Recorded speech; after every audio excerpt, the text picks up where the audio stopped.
Hi, I'm Derri, and I've read it before.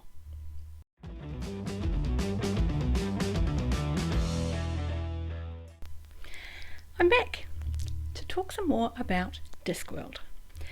Now, I was going to do a snippet, an episode, a piece on some of the recurring characters in Discworld, and I am, and I just kind of got carried away a bit with trying to figure out who I was going to talk about and what I was going to talk about, and basically I figured, well, do you know what, I'm just going to have a bit of a brain dump, because really what I want to do is try and explain just how interconnected all of the Discworld books are. So I bring you the Discworld and hope that you enjoy it. And I love it, and I really want more people to love it because it deserves it. And it's difficult to get new readers because it looks so daunting. Discworld is this enormous pile of books that doesn't seem to have a clear starting point, because when you go to buy the first book, people go, I shouldn't start there. Where should I start then? And then you fall into the pit of the internet and all of the varying opinions. And then there's weird reading orders, and there's so many, and I don't even want to go there, because I don't really want to read something just silly. So how do you sell someone on a series like that? It's incredibly hard. Incredibly hard. And yet the people who start and read a couple become part of the voices trying to get you to read them, because they aren't like any other series. It is the Discworld. All I'm saying is don't feel bad if you pick it up halfway through and think, I missed a whole heap. It's not that drastic. Don't panic. But one of the things that makes Discworld what it is how interwoven all of the stories end up becoming. Not because they necessarily impact on each other, but because they exist in the same world. So while I've spoken about the Death sub-series, and I've spoken about the early books in the City Watch series, I haven't really started talking about the interconnected characters. And there's a reason for that. There are so many. And some of them are my favourites. Some of them are characters that aren't part of any particular subset of books. They just show up because they live there. And I love that. So between the Wizards, the Industrial Revolution books, the Moist von Lipwig books, the City Watch books, all of which are set primarily in Ankh Morpork, there are characters you meet that weave in and out of all of those stories. And some of them are brilliant. Now,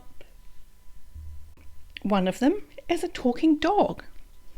One of them is this magically infected, I suppose you could call it, dog. He spent too much time in the unreal estate that's around the back of the Unseen University, where they throw all of their used spells and broken bits of magic. And he can talk. And he is very cynical and very worldly and very diseased and highly entertaining. And he is Gaspode.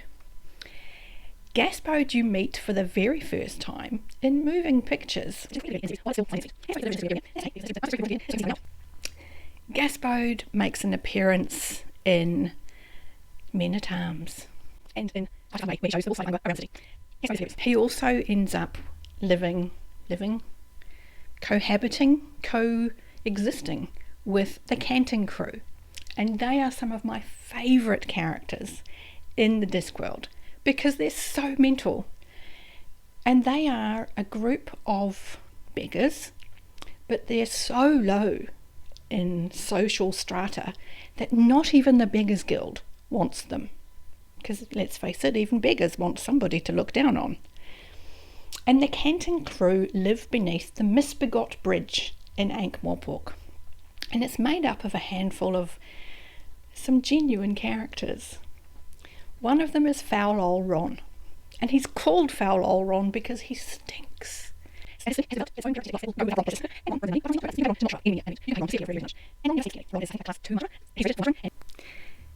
I enjoy Ron. And Ron quite often uses Gaspode as his thinking brain dog. Accompanying Foul Old Ron, you have Arnold Sideways.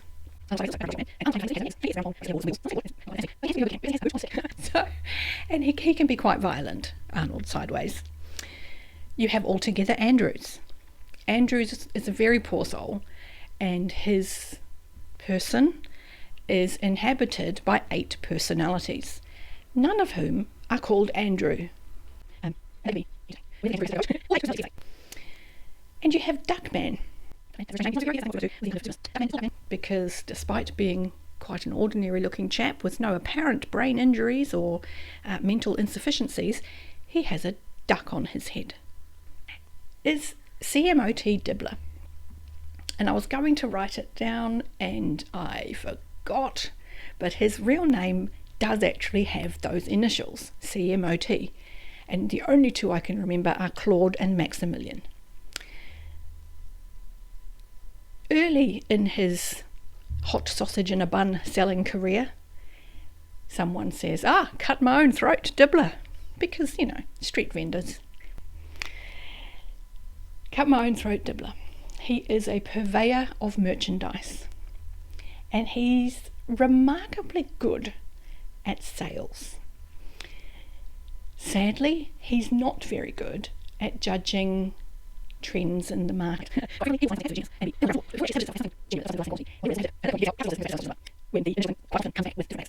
He's a very unlucky businessman, except when he's selling sausages in a bun.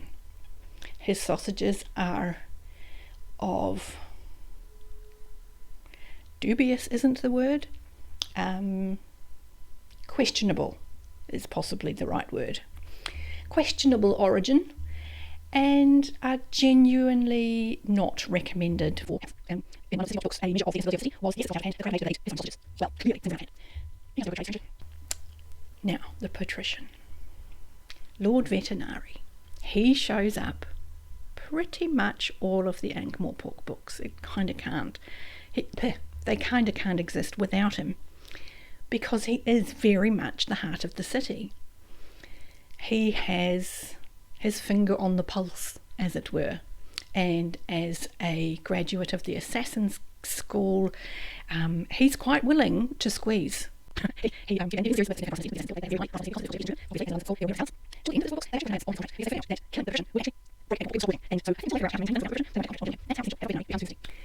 And he does this by understanding people.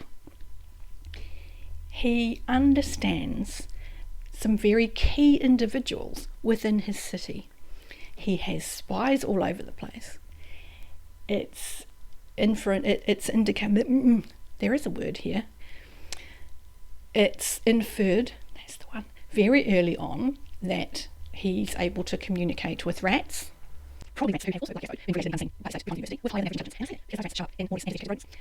So he has a massive network of spies. He knows what's going on in the city. He quite often will use people to steer events the way he wants them to go. You will have seen this in the few guards books I have already spoken of, in that he uses Vimes very much like a shepherd uses a sheepdog. He will sort of whistle him up and use him to guide the flock. And the relationship between the two of those over just the City Watch books develops into something very nuanced and highly enjoyable to read, not least because he moves in the highest echelons of society, where Lady Sybil does. So she and he deal with each other quite frequently, and often Sybil will say something about what mine's mentioned at work, Patrician will percolate information, and between he and Sybil, they will drive minds where they want to go. And it's an interesting dynamic. Outside of Veterinary, Reg Shoe is another personal favourite. Reg we meet in the later City Watch books. He joins the City Watch somewhere between Feet of Clay and Jingo. Reg is a zombie, and he's a very earnest young man, and he's trying really hard to stand up for the rights of the undead in the city. Very earnest. And he created the Fresh Start Club that you met in the Death series, where we dealt with Windle Poons in Reaper Man. And the Fresh Start Club, another little group of favourites, includes some true oddities. We have a Banshee who's so shy he can't scream from a rooftop of his next victim. He instead writes his scream down and tucks it under their door. You also have bogeymen. You have, oh my god, you have Arthur and Doreen Winkings. Arthur and Doreen Winkings. Arthur inherited vampirism.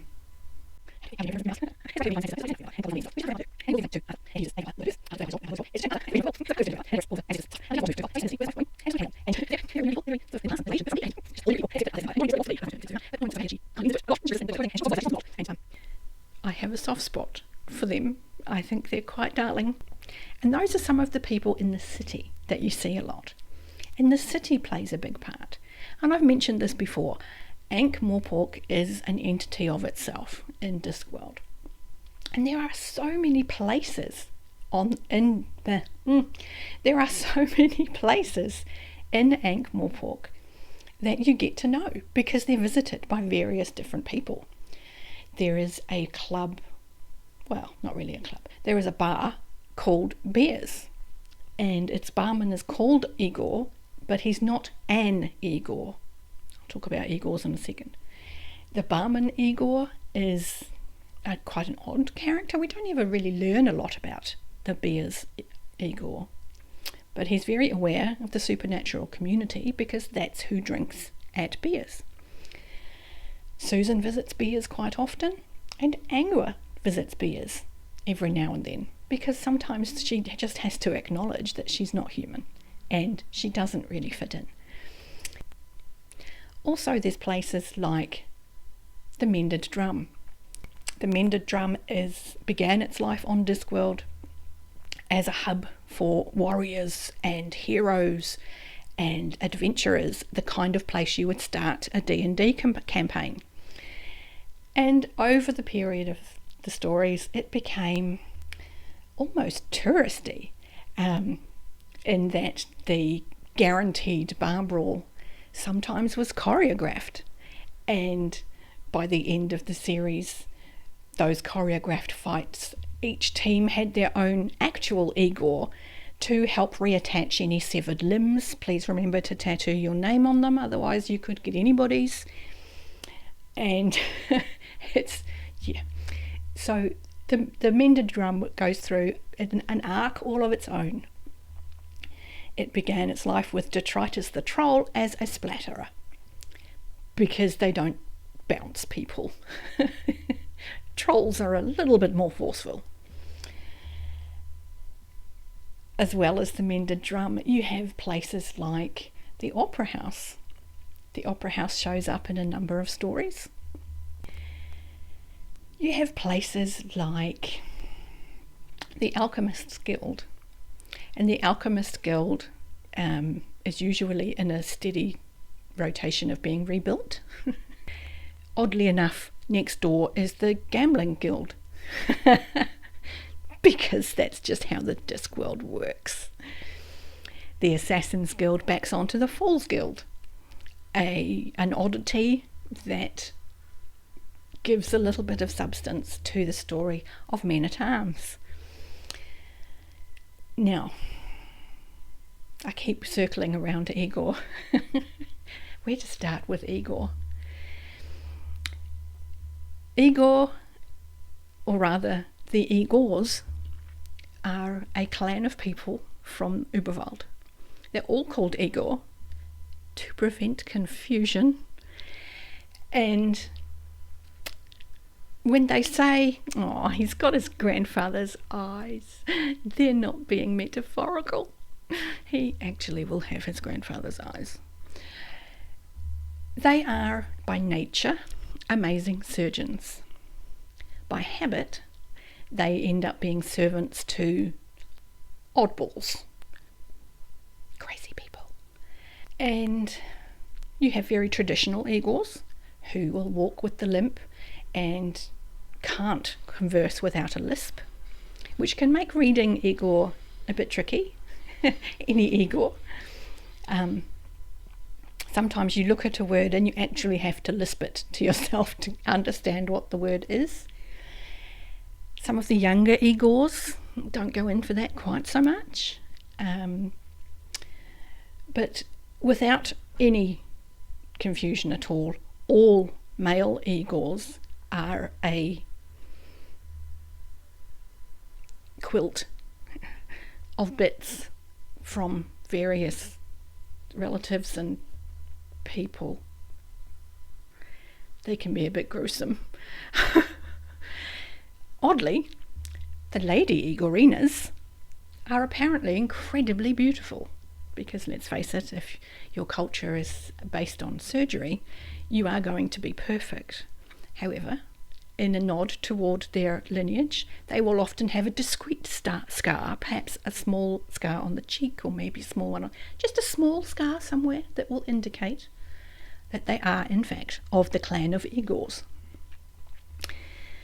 And you meet quite a lot of Igors over the course of the Discworld stories. So the Igors are an interesting addition to Discworld. But I think one of the things that helps Discworld be so attractive to such a wide range of readers is that each of the subsets kind of focuses on a different element of fantasy. The witches have the richest lore. They have the biggest inspiration from myth and folklore and fairy tales and old wives' tales and all of those things that your nana taught you. The witches focus on the meanings behind traditions.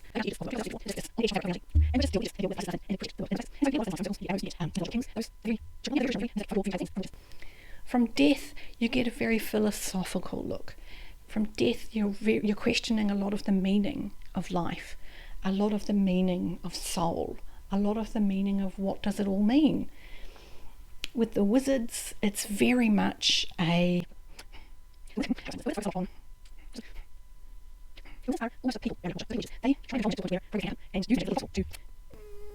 Okay, the wizards are hard.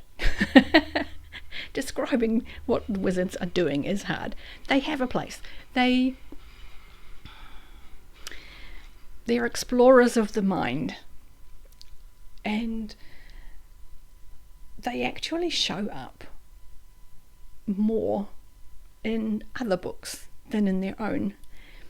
Because most of the wizard books are about Rincewind, who is the character in the very first book. And he is the leading character in pretty much all of the Discworld wizard books, up to, I think, the Last Continent is the last one that he's the main character of. But by then, we've met the wizards so many times because they show up in so many other books. You've met you've met Ridcully, you've met Ponder, you've met the Dean, you've met Dr. Hicks, you've met so many of the faculty of the Unseen University that they just feel completely well known to you. The interconnected nature of Discworld is why it is an entity. People call it a series, but even the biggest fans of Discworld tend not to. They're just called Discworld, not the Discworld series. It is Discworld because these books make up a world. It's not a linear story that you begin at book 1 and read through to the end and you've read a story about Discworld. No, you have this wonderfully enormous collection of books that all happen on Discworld, and once you've read more than a few, you know Discworld. These books make up the entity of Discworld, and there is very much a sense that when the stories aren't being told, the world is going on about its business, because when you return to a point at a later stage in the series, things have gone on. You know, they'll talk about stuff that happened while you weren't there. It's a very organic feeling. It's very hard to describe.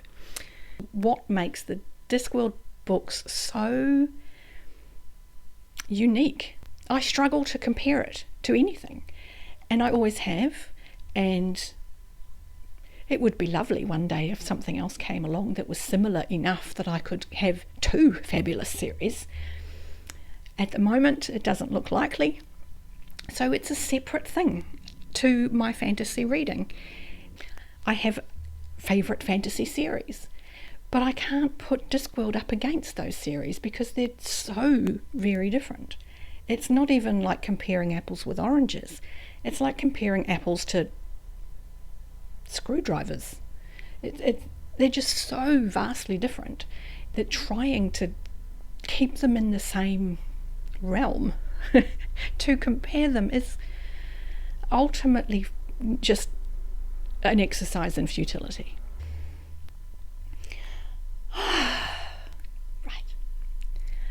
After that incredibly rambly discussion, I'm going to have a lot of fun trying to edit. I'm going to ask a couple of things. 1, like. 2, subscribe. And 3, leave a comment.